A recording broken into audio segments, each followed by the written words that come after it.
Hello and welcome to another Drive With Me video.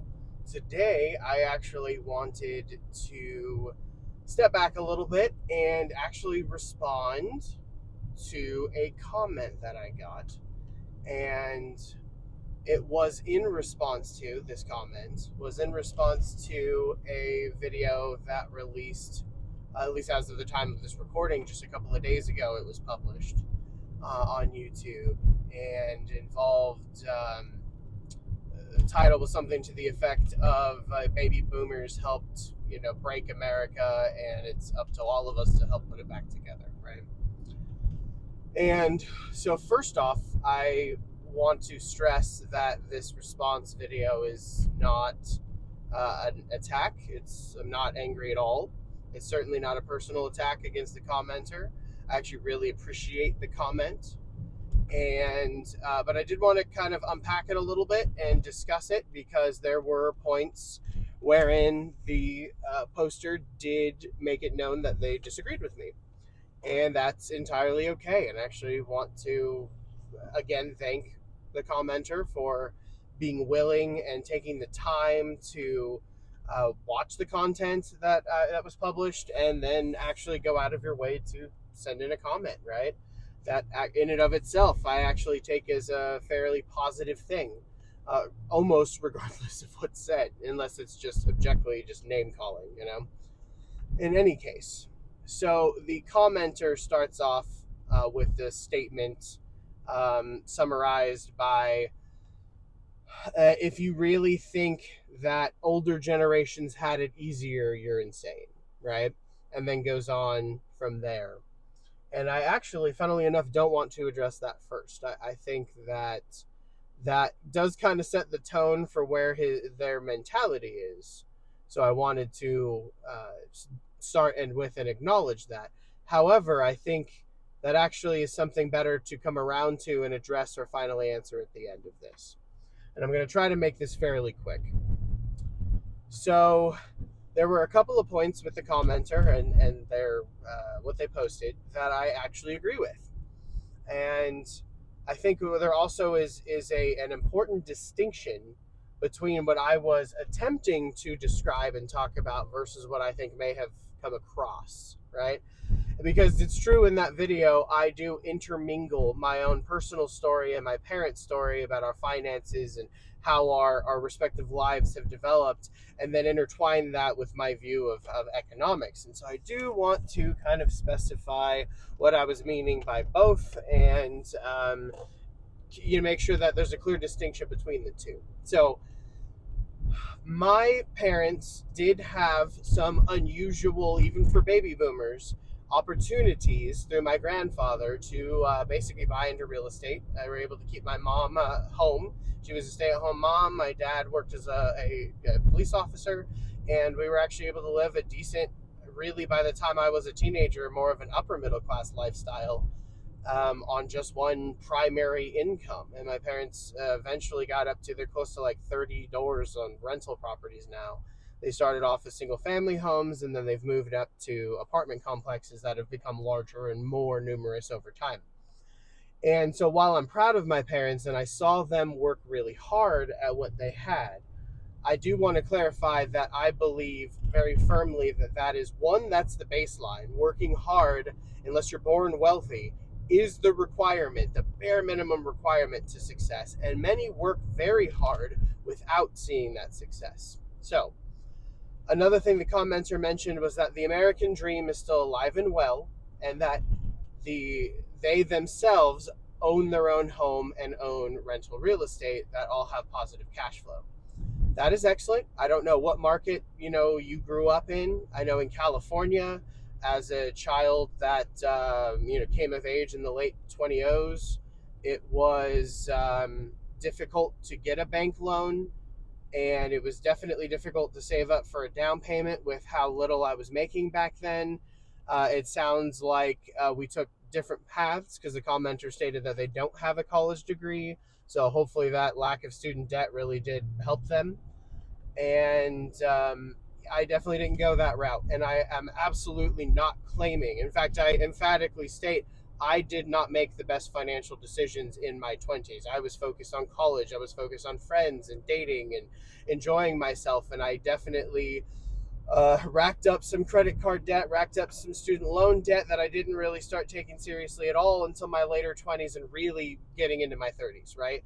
And so it has taken myself years to kind of stabilize, finish a master's degree that I didn't finish in my 20s. I didn't finish that until my 30s, and now earn enough that I can actually increase the amount that I'm putting into my retirement plan and really pay off debts meaningfully and build for like a nest egg. And my wife and I are finally at the point that we have enough in savings to, like, if there was an emergency, we can cover our living expenses for a number of months. And that's really good, right? Like, so we're in a much better financial situation now, but it's taken years. I'm 37 now, so it's taken a number of years to get here, and there is definitely an element of frustration with myself that I did not make better decisions when I was younger. So 100%, my parents made some really good financial decisions when they were that age that I did not make. They also had a couple of opportunities to do so that I did not have at that same age. My grandfather was not in a position to provide any more loans by the time I was there, and I'm not sure he and I really had that kind of relationship anyway. And even if it was available, if he would have given it to me, right, to be able to invest in real estate, as an example. So I believe that even though this commenter is correct when he states that the American dream is still alive and well, and living frugally and saving and putting it into real estate and getting rentals, and then when you develop equity in your home, you can open up a HELOC or a home equity line of credit, which my parents have done with several of their properties, and it's really helped them like pay for things. Because what's nice about a line of credit is it works like a credit card where you pay it off and you can use it again, right? So it's really nice for those like unexpected expenses and so on. You can also refinance and take some of the equity out of your home. And equity is just the difference between what you owe versus how much the property is worth. And so when that gets bigger in your favor, and let's say you owe $200,000 on your home, but your home is now worth $400,000, you have $200,000 of equity, is what they call it, just excess value that you can now do something with, right? And that's great. And I completely agree with the commenter that using that and developing that is a key part of wealth building. And in fact, the majority of individuals that are millionaires in the United States do so on the back of real estate and their primary homes, right? And so often wealth measurement, like true, I don't know, the snobby types, I suppose, will often say you must take out the value of your home from your overall your personal home from your overall net worth to actually determine whether or not you're considered a high net worth individual. But anyway, that's a whole separate issue. So that said, I did not make some of the best decisions in my 20s, and I'm having to catch up in my 30s. My parents got a good start, and they had some unique opportunities. They took advantage of them. They did a really good job, and I'm proud of them for that. So, and the commenter was saying that they themselves, at, I believe he said he was 34 years old, has basically done something similar, owns his own home, owns multiple rental properties, and is doing well, etc. That is all fantastic. That is also anecdotal and is not indicative of the overall system and systemic issues, and that was the majority of what I was trying to address in the video, even though I may not have done a good job of actually specifying that. So there is a difference between individuals doing well and a system, an economic format that we currently have in the United States that makes it more difficult and less likely for people to succeed like that moving forward. So the American dream is very much still alive, and depending on how you define it, right? But owning your own home, owning real estate, being relatively well off, like that's all real. You can still do it 100%. In fact, if anything, we've become one of the best nations in the world at producing millionaires and billionaires. What we have become worse at is producing a middle class, producing people that can take care of themselves on just wages, people that can support their family on one income. People that can afford groceries and rent and all their necessities, and then still have money left over for a second car or a vacation or a boat or any of those things that may have been more easily possible in prior decades. So What I'm mostly talking about is not so much generations, though it did primarily benefit baby boomers and it is hurting primarily generations thereafter. It's more of a time frame. So the period after World War II, so 1945, to roughly the mid 1970s, is often referred to as a golden age of capitalism, right? And it was largely built on the back of the New Deal era, started under FDR during the Great Depression in the early 1930s, right? Started building a far more robust and, at that point, unprecedented social safety net system within the United States. A lot of investment went into building out a middle class. It does not happen accidentally. So there were programs to develop subsidized housing to encourage home ownership. There were subsidized college, and a lot of this was through like military related programs like the GI Bill, right? Social Security was developed, work programs were developed, etc. And this all helped distribute money throughout the what would become a developing middle class. The United States also came out of World War II with much less competition than what we have today, right? The share of the world economy that the United States represented, the percentage of the world's overall GDP that the US held, right, was, I believe it peaked sometime in the 1970s.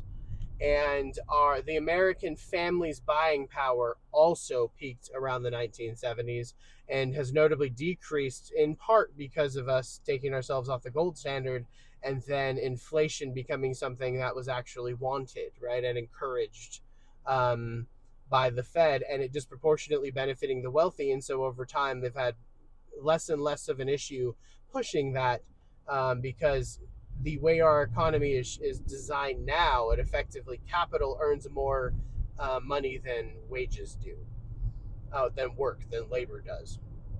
But it wasn't like that for a few decades there in the 1900s. And we were still, like we millennials, my generation, and especially growing up in a family like I did, we still benefited a lot from the existence of not only New Deal era policies and money and what that had helped create in the economy, but also early successes of the neoliberal era that really consolidated. It started earlier, but consolidated in the 1980s and has been the main political regime ever since, notably since Ronald Reagan was president. And so over the last half century, we have seen kind of the opposite of what we saw during those post-World War II, those immediate decades following the war.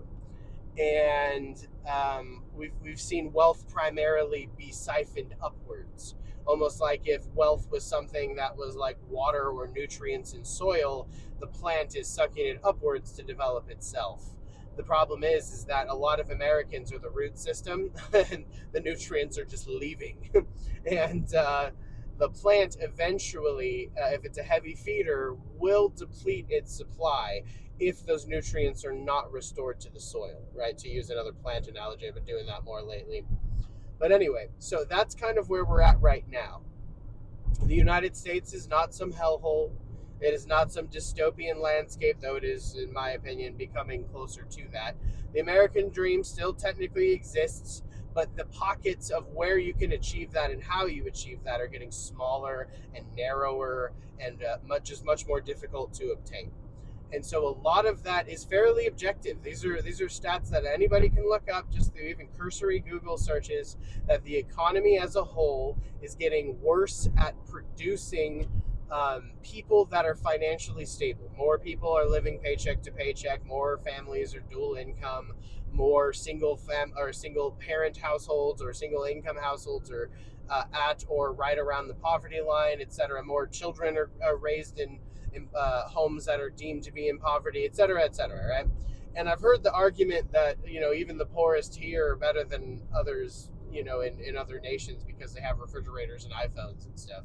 And that's a whole separate conversation. But the bottom line is, it sounds like somebody speaking from a position of pretty profound privilege that has not lived that poverty. And we're not, the standard is not subsistence poverty where you are struggling on the level of like hunter-gatherers, right? From ages past. That's not really what I think our standards should be, but nonetheless, that presents a whole separate argument. The bottom line is America's middle classes and the ability to stay relatively comfortable without having the assets to become truly wealthy is becoming more and more difficult. And that's more what I was trying to complain about, and what my own parents do not buy into. They believe you just need to work harder, and if you disagree with that, then you are giving into a victim's mentality. The problem is that these are facts. Like, these are just objective, data-driven facts. It doesn't matter like what your emotions or feelings about it. And the commenter actually of that video also played into that. That like, you're right. It's your mindset, and you're also your family's right. You have a victim mentality. Like, okay, so I come and I work in the field of psychology. So when I hear victim mentality, what that typically brings to mind is someone that has gone through an intense trauma and then begins to make decisions, usually pretty extreme ones, cutting people out of their lives, isolating, etc., based on that traumatic experience, and they struggle or refuse to grow through it and become kind of more stabilized and return to a sense of healthy normalcy, and they tend to allow it to define them for a period of time. I do not believe that I am engaging in that sort of behavior, because my wife and I have continued to work within this system, and we're doing much better now, right? I can be angry at a system and call it out and have frustrations with what I did have to deal with without it being a true victim's mentality. And even if we're going to go with I have a victim's mentality because I believe that this economy is very much skewed towards the wealthy, and the middle class American dream of yesteryear is far more difficult to achieve than it used to be, even if that's what we're going to call it, then so have many other notable figures. Your LGBT rights movement, your civil rights movement, your American founding fathers, your French Revolution leaders, your leaders of the Russian and communist revolutions in Russia and in China, all of them started with the same kind of mentality of this is messed up, there is something wrong, and we need to change it. And I certainly hope this does not turn into anything violent. Because America, one of the amazing things about it is we've traditionally been able to solve these things politically rather than violently, and I sincerely hope that's the case. However, I believe it is also undeniably true that our economy and our nation as a whole is very much stilted and owned by the wealthy, and they convince those that are of lesser wealth that they're part of that same club and everybody else just hasn't worked hard enough to join them. That's often not reality, because you do need to be able to develop a surplus of resources or money to be able to buy into any kind of notable asset class that is going to make you money in the first place. Notably real estate. I know because I grew up in a family that had it and have struggled to attain it myself. So it is not people's fault inherently that they're not able to become wealthy. It is actually a system, by and large, that is designed to keep people down and keep siphoning wealth upwards by paying lower wages, by destroying labor unions, etc., making housing incredibly expensive, consolidating these multinational corporations to the point that they can effectively corner markets, a lot of various corrupt practices, buying off politicians, putting tons of money into politics to at least stop anything that would reform or properly regulate them into, basically obscurity, just stop it from happening in the first place. You buy up just about every media platform you possibly can and make sure that you spin things in your favor as much as possible to different degrees, because you do want it to kind of cover the political spectrum of thought as much as possible. They're pretty intelligent about how they do this. These wealthy people hire teams of lawyers and PR representatives and so on to represent them and their interest, and there is a very large machine in this nation and really in much of the world that does this. So we need to be aware of that. So even to the commenter, I appreciate and I congratulate you on being successful. However, those insurance companies, I don't know if you need insurance on your properties. I know my parents have a number of commercial ones now that they need, and they've been complaining about how insurance rates have been really going up in California. And I'd like to point out that a lot of that has to do with things like consolidation and them being able to charge more because there's less competition and there's fewer good deals that you can get compared to where they were at in the 90s. And they can acknowledge that, but then they'll also turn around and continue to ignore wider issues of that same nature throughout the American economy and blame people rather than the system. And the system is just a word that basically means how everything ends up fitting together and the overall political thought and regime that is in place in a given location and a given nation, in this case the United States, at a given time, so right now, right? And so all that to say, if I have a victim's mindset, I don't believe that it's actually a bad thing to have in this particular case, in this particular fashion, because it involves calling out power. And we need to fix this. That's just the bottom line. And the commenter's also correct that if I can like make better decisions, and I believe the examples they use was, tapping into your equity when you have it, and eating at home and cooking at home and so on and so forth. Like that's all very accurate. That's all very true.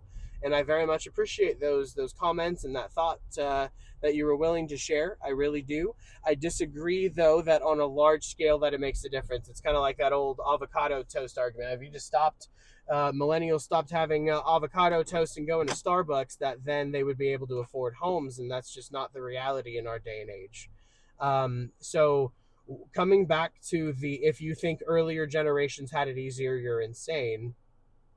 I guess I'm a little bit insane then, because when it comes to medical technology, when it comes to computer or information technology, when it comes to the cost of household appliances, things like that, those are indeed less expensive and better now than they were when baby boomers were growing up, right? And to be fair, I'm primarily talking about that over time, things have gotten more difficult, notably since the 1970s. So most boomers were pretty established and were well into their adulthood by then.